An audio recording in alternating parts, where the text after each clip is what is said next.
नमस्कार, सादर प्रणाम। गोपाल मिश्रा नाम है हमारा और आपका अपना चैनल टुडे भिलाई देखना शुरू कर चुके हैं। आप सभी दर्शकों को हर हर महादेव।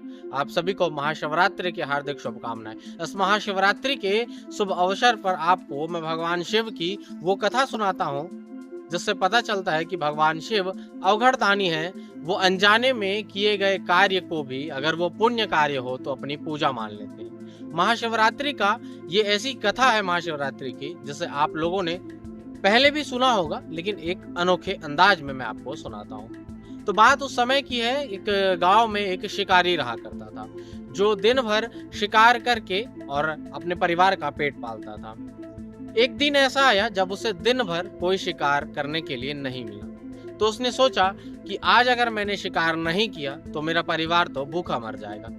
ये सोचकर उसने सोचा कि चलो दिन में अगर शिकार नहीं मिला तो क्या हुआ, मैं रात को ही इस जंगल में रुकता हूँ और शिकार करता हूँ। इतना सोचने के बाद वो एक पेड़ की सबसे ऊंची डाली पर चढ़कर और अपने धनुष की प्रत्यंचा को खींचकर और धनुष पर तीर को चढ़ाकर इंतजार में बैठ गया कि जैसे ही कोई शिकार आएगा मैं उसका शिकार कर लूंगा और उसे फिर कल बेचकर अपने परिवार का लालन पालन करूंगा। देखते देखते रात्रि का एक पहर बीता, कोई शिकार नहीं मिला।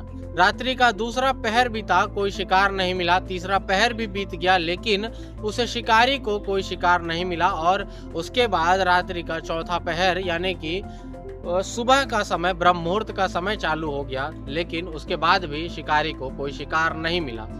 लेकिन वो शिकारी जिस पेड़ पर चढ़कर बैठा था वो बेल का वृक्ष था और उस बेल के वृक्ष के नीचे भगवान शिव का शिवलिंग था। जब वो शिकारी अपनी जगह से टसमस होता, थोड़ा बहुत हिलता, तो बेल के पत्ते आकर नीचे पड़े शिवलिंग पर गिर जाते और शिवलिंग पर चढ़ जाते। लेकिन वो जो भी पत्ते गिरते वो उल्टे शिवलिंग पर चढ़ते थे।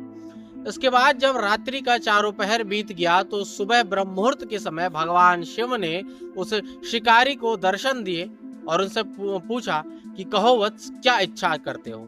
तो उस शिकारी ने भगवान शिव के सामने हाथ जोड़ लिया और उस शिकारी ने भगवान से पूछा कि हे प्रभु, मैंने तो ऐसा कुछ नहीं किया है जिससे आपको प्रकट होना पड़े। मैं तो शिकार की तलाश में धनुष पर तीर चढ़ाए बैठा था कि कब कोई शिकार मिले और मैं उसका शिकार कर लूं। फिर आपके प्रकट होने का कारण। तो भगवान शिव ने कहा कि तुमने जितनी तल्लीनता से अपने कर्म को किया है, उस कर्म के करने के साथ ही तुमने मुझ पर बेलपत्र चढ़ाया है। तो वो आश्चर्य से भगवान शिव को देखने लगा कि मैंने तो बेलपत्र चढ़ाया ही नहीं। और जब वो नीचे देखता है तो देखता है भगवान शिव के शिवलिंग पर उल्टे बेलपत्र चढ़े थे। और तभी भगवान शिव ने उसे आशीर्वाद दिया कि अब जो भी मेरे शिवलिंग पर बेलपत्र को चढ़ाएगा वो उल्टा ही चढ़ाएगा और मैं उसकी सारी मनोकामना पूर्ण करूंगा। इतना सोचकर और इतना कहकर भगवान शिव अंतर्ध्यान हो गए और वो शिकारी सोचने लगा कि अनजाने में किए गए पूजा का ये फल होता है, तो जब भगवान शिव की मैं सच्चे मन से उपासना करूंगा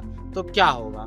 और उसके बाद उसने शिकार को छोड़ दिया और धर्म की राह पर चलकर अपने परिवार का पालन किया और आध्यात्म के मार्ग को अपनाकर अंत में भगवान के धाम को प्राप्त हुआ। तो ये थी महाशिवरात्रि से जुड़ी एक अद्भुत कथा कैसी लगी अपनी राय कमेंट में जरूर बताइएगा। और फिर मुलाकात ऐसे किसी कहानी किस्से के साथ। तब तक के लिए आपके अपने गोपाल मिश्रा को दीजिए इजाजत। जय हिंद, हर हर महादेव।